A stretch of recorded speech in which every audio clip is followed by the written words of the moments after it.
Добре дошли на днешното тържество по повод на присъждането на почетното звание доктор хонорис кауза на професор Бариш.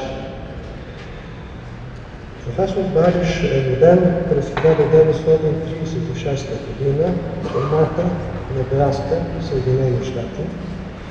Той получава бакалавърска степен по физика през 1957 година и защитава докторат през 1962 година в Калифорнийския университет Бари, САЩ.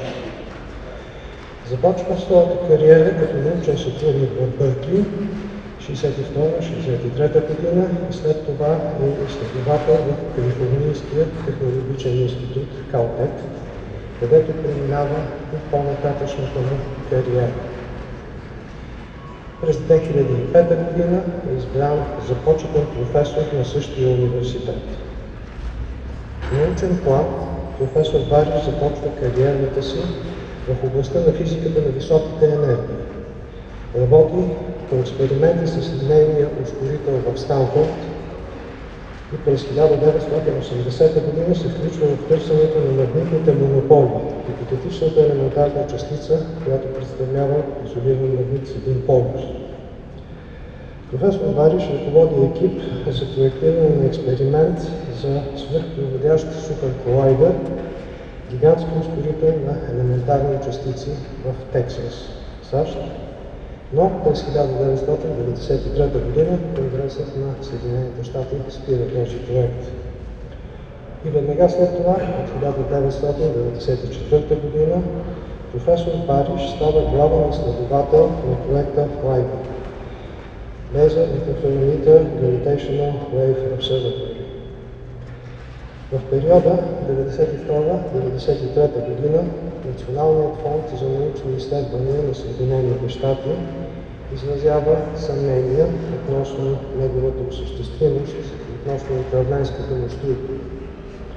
Професор Бариш е в основата на сериозни организационни и технически промени в дизайна на консорциума, като например използването на твърдотелни лазери, които са по-мощни, отколкото първоначалните планирани атомни газови лазери.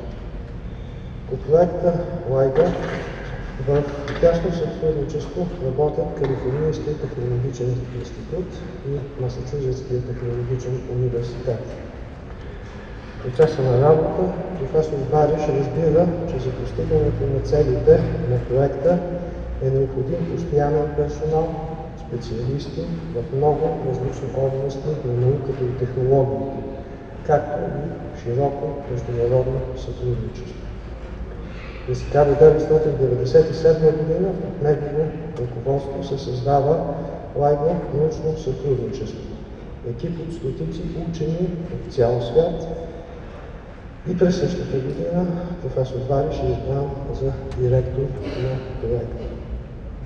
Извършените промени и изграждането на такъв научен екип с необходимия потенциал удовлетворява Националната научна фондация на Съединените щати и проектът получава вече своето сериозно финансиране. Строителството на два интерферометъра започва през 1994 година в Ливингстън, Луизиана и в Ханфорд, Вашингтон. Първите наблюдения с изградените интерферометри започват през 2002 година. Въпреки че в ранните си години LIGO не открива никакви гравитационни вълни, професор Бариш прокарва плановете за обновена версия на усъвременената обсерватория за гравитационни вълни.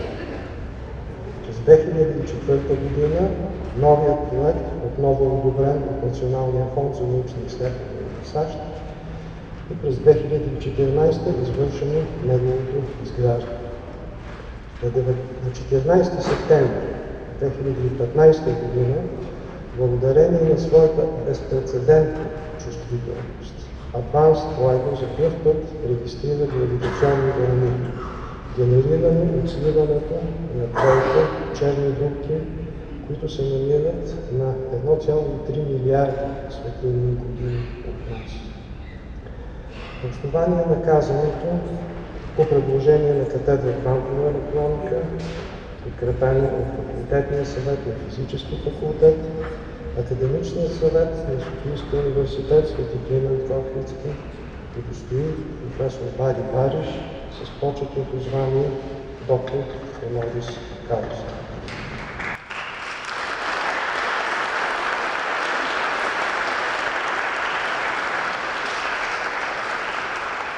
Уважаеми колеги, господин ректор на Софийския университет, професор Охридски.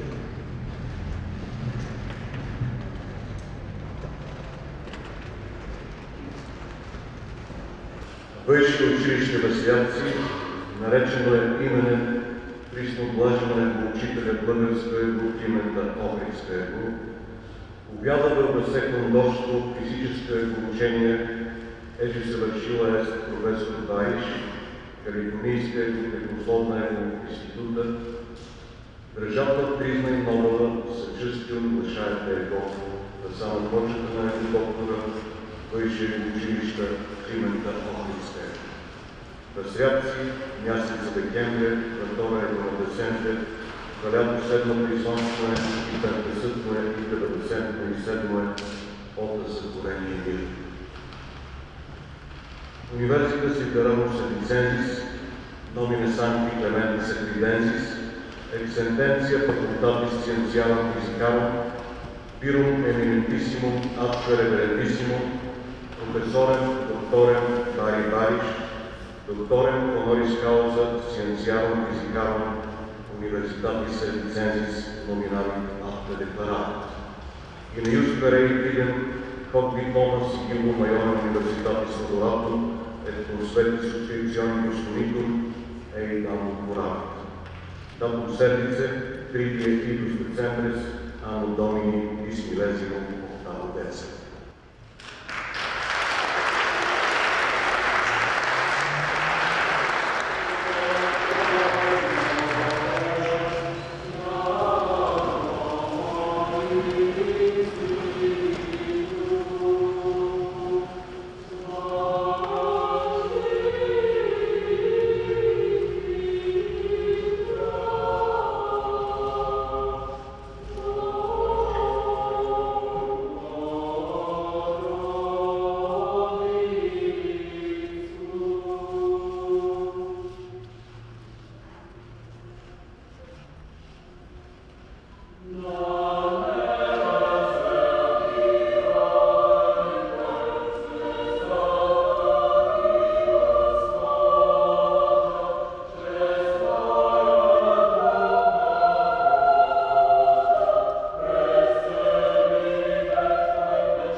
Let me start by saying thank you. I'm quite taken aback and honored to accept this degree and to come to Bulgaria for the first time in my life and have such a warm welcome. Thank you. I'm not going to give a long physics lecture, but I want to try to explain what it is that we did in the spirit of maybe understanding and how we understand the universe better by making fundamental discoveries in physics and astronomy and cosmology. I entitled this little talk, Einstein, Black Holes, and Gravitational Waves. Probably all of you understand the first word. The experiment that we did, the research that we did, has taken 100 years to evolve. It was basically a idea that Einstein had that there were waves in nature that have to do with gravity. Very much like, very different, but very much like we have waves in the ocean, and very much like we have waves that we experience every day from the lights in electromagnetism. He made this conjecture without very much deep theory in 1916, and it was 100 years later that we made the discovery. I want to put it in the perspective of kind of modern science, which has evolved in a different way. If we look at the biggest discoveries made in the last few years, we can note that the way the discoveries are made is not the classical picture that we've always had of a scientist in his lab coat going into his laboratory and coming up with an idea and we're discovering something new and different. Science has evolved into a major enterprise where we have gigantic experimental endeavors aimed not necessarily knowing what we're going to find, but with using modern technologies, resources, big laboratories, many people with different talents, and together we are able to understand science and ask questions that we could never answer before.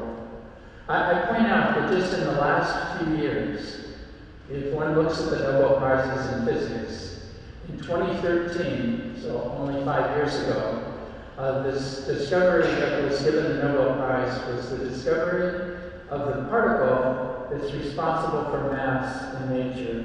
We've had theories of how nature works, what we're made up of, that work extremely well, but we're completely happy if all of matter equates nothing. And we never understood how mass was made until a man named Peter Higgs made a theory about 60 years ago of how mass was made. We didn't know whether that was right or not until we were able to address it scientifically. That was done in a gigantic experiment showing these slides on the left side at the largest laboratory in the world, the CERN laboratory, where they discovered the Higgs boson. And the Nobel Prize for that was given to Peter Higgs and Engler in 2013. In 2015, there was another Nobel Prize for a fundamental discovery in physics, which had to do with one of the most elusive and hard to understand particles that are what's all made up of, called neutrinos, and the fact that they're unstable, that they change from one type to another. For example, coming from the sun to us, they change identity. And that discovery was made in a gigantic apparatus deep under the ground in Japan, and another one deep under the ground in Canada. And it discovered that neutrinos oscillate. Oscillate means they change from one type of neutrino to another. That was the Nobel Prize in 2015. Our discovery was gravitational waves, which I'll talk about just for a few minutes, which is made by another very large detector with very, very sophisticated technologies, and it won the Nobel Prize in 2017. This is not the end of the story. I think what we're going to learn is the classical picture of how discoveries were made has evolved and will be made by large endeavors of the human race to answer fundamental questions in nature, whether they're in physics, astronomy, chemistry, requiring all the most modern technologies that we have, large teams of scientists and engineers in order to do it. Still, it requires a tremendous amount of creativity, leadership, and so forth, and picking the right experiments in order to do this. But I'm going to talk a little bit about gravitational waves, but I do it, as I say, in the spirit of the fact that discovery science is being done in a rather different way in this century than in the past. So the common feature is that it won't be exclusive, but more and more large discoveries are happening in big science experiments, and that requires basically big risks because we don't know what we're going to see in these big experiments. But that's the story. I'll talk just a little bit about gravitational waves so you can go home knowing really what we discovered. And in a sense, our story started 1.3 billion years ago. 1.3 billion years ago, there were two black holes. I'll describe a little bit what that means. In the distant universe that merged and collided together, and it's taken 1.3 billion years at the speed of light for that information to travel to the Earth. At exactly the time we had one of these large apparatus that was capable of seeing the gravitational waves. This picture here is a computer drawing from the data that we have of these black holes in the distant universe. What we're testing is something that came from this man, Albert Einstein, in 1915, as I said. And what he did in 1915 was something pretty astounding. He created a total new field, new picture of what gravity is. We all grew up learning gravity from Sir Isaac Newton. And Einstein in 1915 made a new theory of gravity. It replaced Newton's theory of gravity. It didn't mean that Newton's theory was wrong. It meant that it was incomplete. And it was done by combining space and time together into space-time. 1 year after he made his new theory of gravity, he predicted gravitational waves, as I said. This is 1916. A small little paper in German that noticed that the equations of his new theory of gravity had a similarity, almost identical similarity, to the equations of electricity and magnetism, and electricity and magnetism as waves. Waves from light, waves from X-rays, from radio waves, microwaves, and so forth.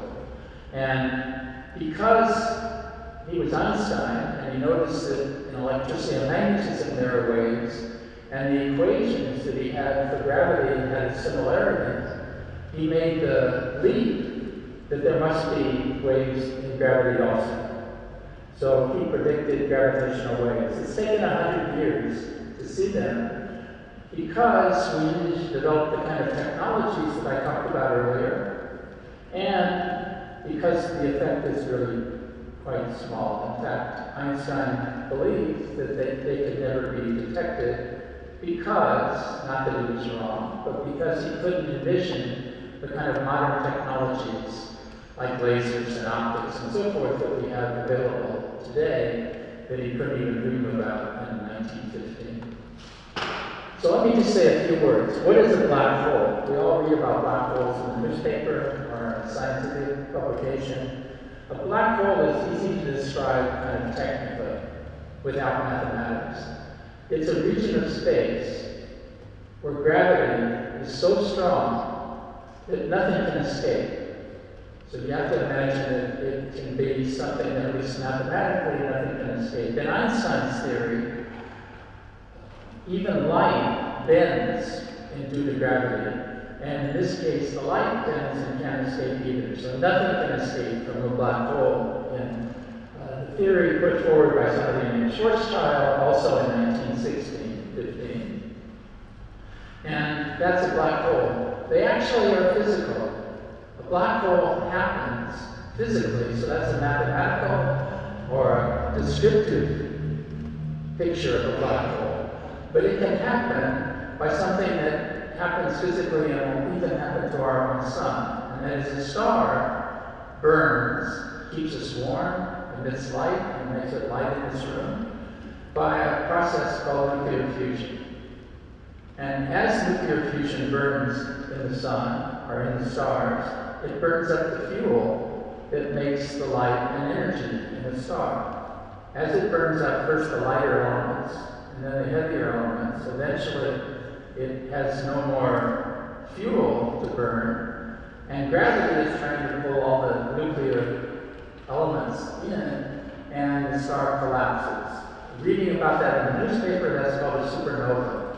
So a supernova is when the fuel's burned up in a star, including our sun someday, and the star collapses. When it collapses, you have all the nuclear matter in a much smaller space, and that creates a lot of gravity. If the gravity is big enough, then it's a black hole. It turns out that our sun is too small. It won't make a black hole. But if we have a star that's heavier, maybe 3 times the mass of our sun, when it collapses, it can make a black hole. So that's where the black holes come from.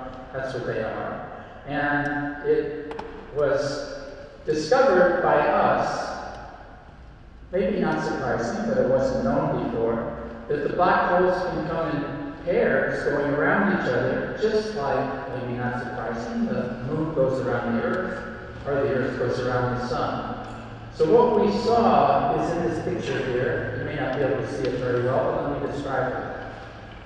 What we saw that happened 1.3 billion years ago and came through the Earth 2 years ago was 2 black holes. Each of those black holes are about 30 times the mass of our sun.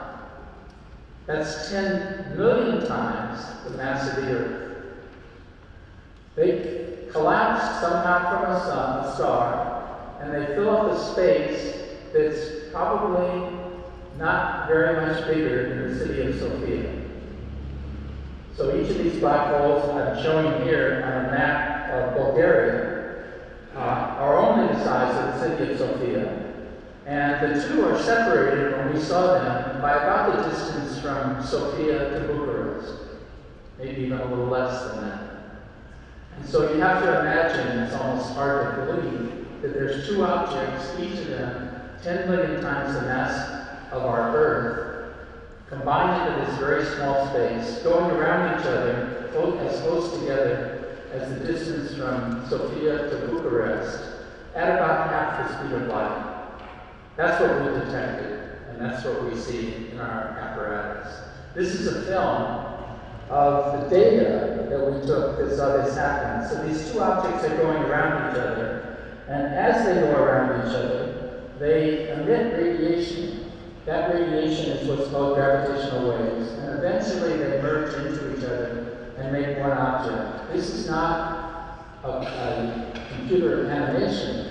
It's actually a picture drawn using general relativity from the data that we took, and they end up making one larger black hole. What I just showed in this movie, if you could see it, was exactly what we detected from our data itself, just rendered into a visual picture of what happened 1.3 billion years ago. Just to put 1.3 billion years into reference, on Earth 1.3 billion years ago, we were just evolving from single cell to multi-cell life.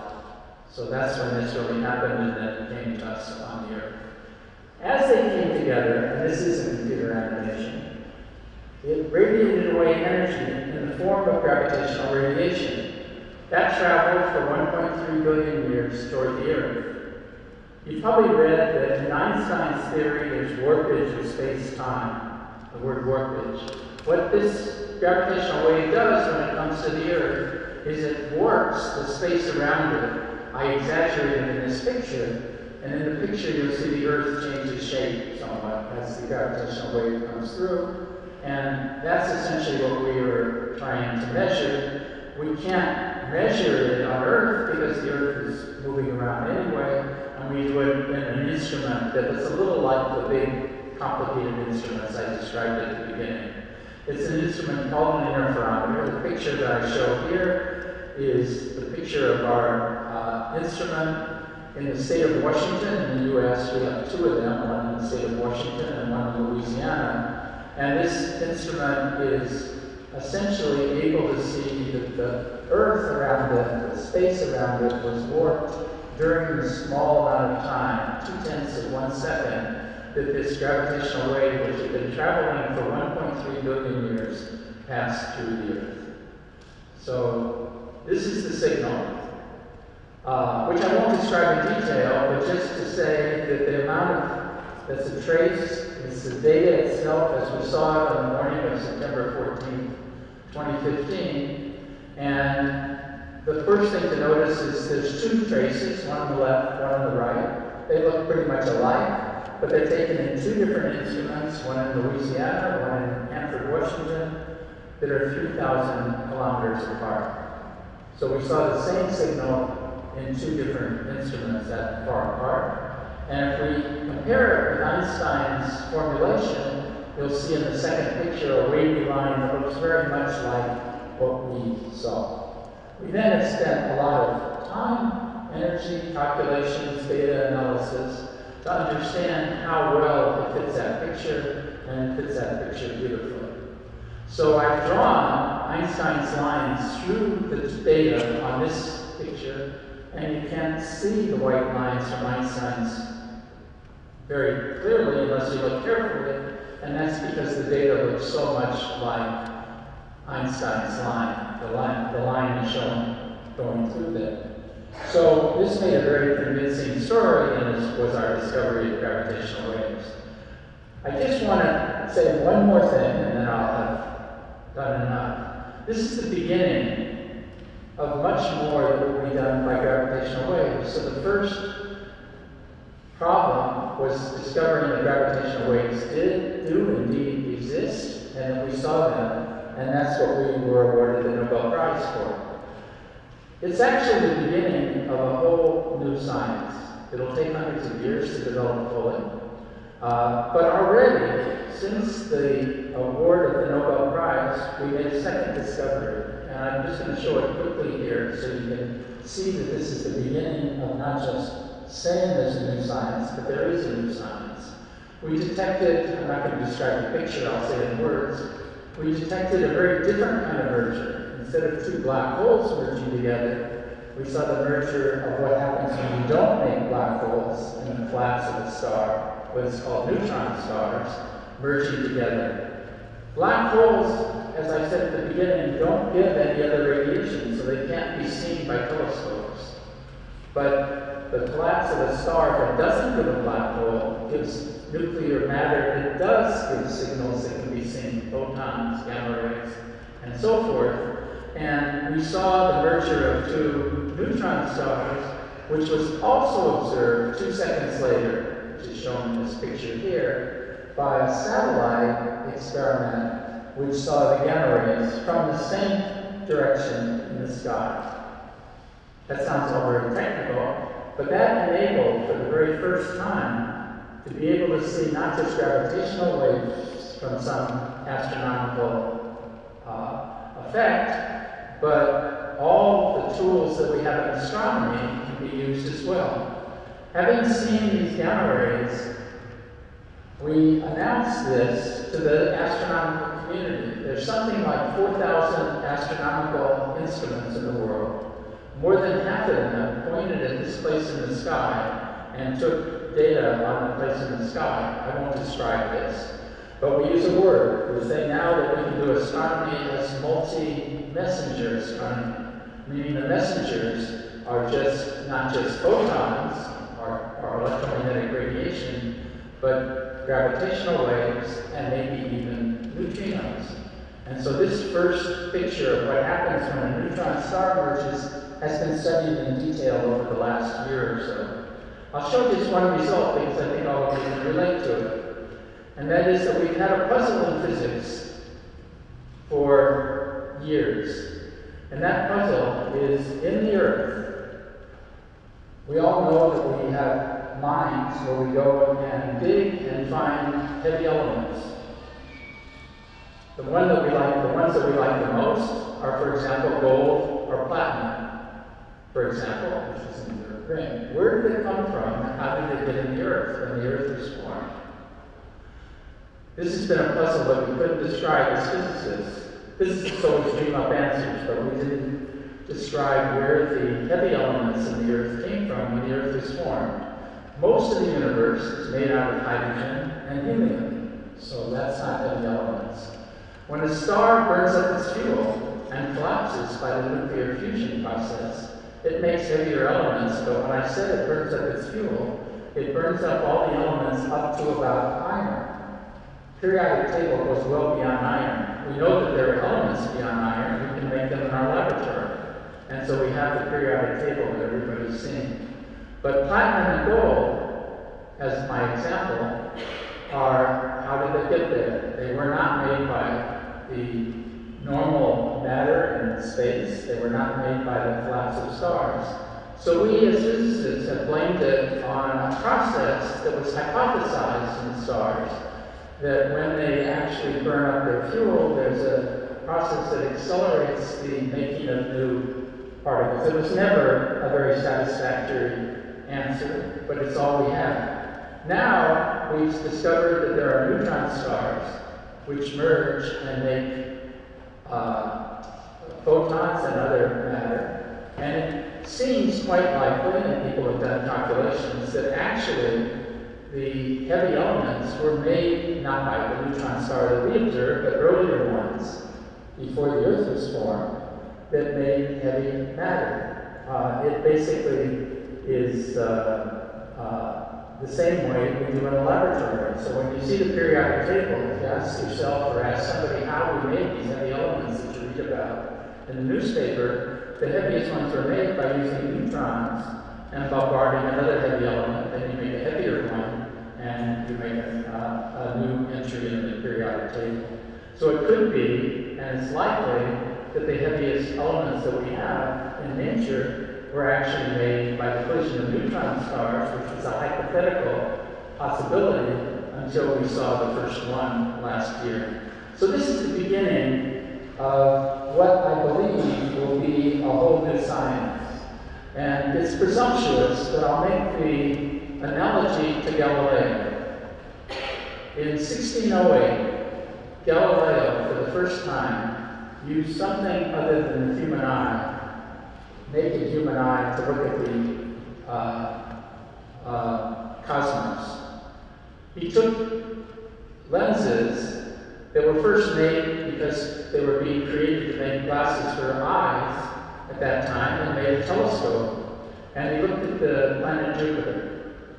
So in 1608, he used these lenses, made a telescope, and looked at Jupiter. He looked at Jupiter, and he saw for the first time that Jupiter had 4 moons.